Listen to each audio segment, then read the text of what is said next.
Hello everyone, village daily blog চ্যানেলে সবাইকে welcome. আজকে তো আমরা চলে গেছিলাম একটা জন্মদিন বাড়ি। আর জন্মদিনটা 1 2 3 4 7 8 9 পুরো 10 মানে 10 বছরের জন্মদিন বাড়ি ছিল। আর এই দেখো আমাদের বার্থডে গার্ল ছিল, বার্থডে গার্লের পাপা এটা বার্থডে গার্ল একটা গিফট পেয়ে গেছে, আর গিফট পেয়ে তো ভীষণ খুশি হয়েছে।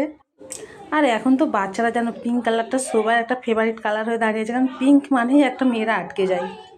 সে বাচ্চা থেকে বড় সবাই পিঙ্কে গেলেই একটা থেমে যাবে। পিঙ্ক কালারের জিনিস ঘরে পুরো ভরে যাবে, কিন্তু পিঙ্ক কালারের গিফটটা পেয়ে ভীষণ খুশি হয়েছে। আর ঘড়িটা পাওয়া মাত্রই সঙ্গে সঙ্গে পরিয়ে দিচ্ছে। ও আশীর্বাদ পর্বটা ফেলে রেখে দিয়ে ঘড়িটা পরার জন্য ব্যস্ত হয়ে গেছে, কারণ ঘড়িটা কখন পড়বে, তাই জন্য গিফট করেছিল সেই পরিয়ে দিচ্ছে ঘড়িটা। ওটার পিউমনি হয়। জন্মদিন বাড়ির এই স্পেশাল মুহূর্তটা হলো প্রণাম করার মুহূর্তটা, যেটা সবাই বড়রা বাচ্চাদেরকে আশীর্বাদ করে আর বাচ্চারা সবাই পায়ে হাত দিয়ে নমস্কার করে। এখানে তো বাচ্চাটা ভীষণ খুশি ছিল, কারণ সে প্রত্যেকের কাছ থেকে আশীর্বাদ নিচ্ছিল এবং পায়ে হাত দিয়ে প্রণাম করছিল, যেটা আমার দেখে ভীষণ ভালো লেগেছে।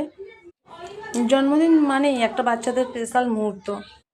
আমি তো জন্মদিন বাড়িতে এসে পুরো অবাক হয়ে গেছি যে একটা 10 বছরের বাচ্চা কী করে এত ধৈর্য থাকে। এখানে প্রায় 70 থেকে 80 জন ওকে আশীর্বাদ করেছে এবং সবাইকেও পায়ে হাত দিয়ে প্রণাম করেছে, এটা আমার ভীষণ ভালো লেগেছে এবং মন ছুঁয়ে গেছে।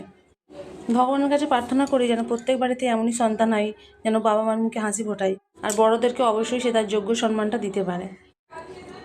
সবার কাছ থেকে মিষ্টি মুখ খাওয়া, আশীর্বাদ নেওয়া এবং ফুল তুলপো দিয়ে আশীর্বাদ নিয়ে আসে আন্তরিকভাবে মন থেকে গ্রহণ করছে। আর তার এই যে বাচ্চা পুচকাটা দেখতে পাচ্ছ, ওটা হচ্ছে যে বনিটা ভীষণভাবে দেখো, বাচ্চারা সে তার দিদিকেও পর্যন্ত আশীর্বাদ করছে। বাচ্চারা থাকলে ব্যাপারটা একটু অন্যরকমই হয়।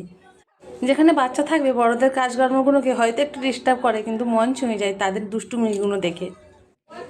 দুষ্টুমি ভরে না জীবন, বাচ্চাদের না দিলে বোঝা যায় না। সে তো তার দিদির গিফটগুলো সব নেবার জন্য এবং খাবারগুলো নেওয়ার জন্য ব্যস্ত হয়ে গেল।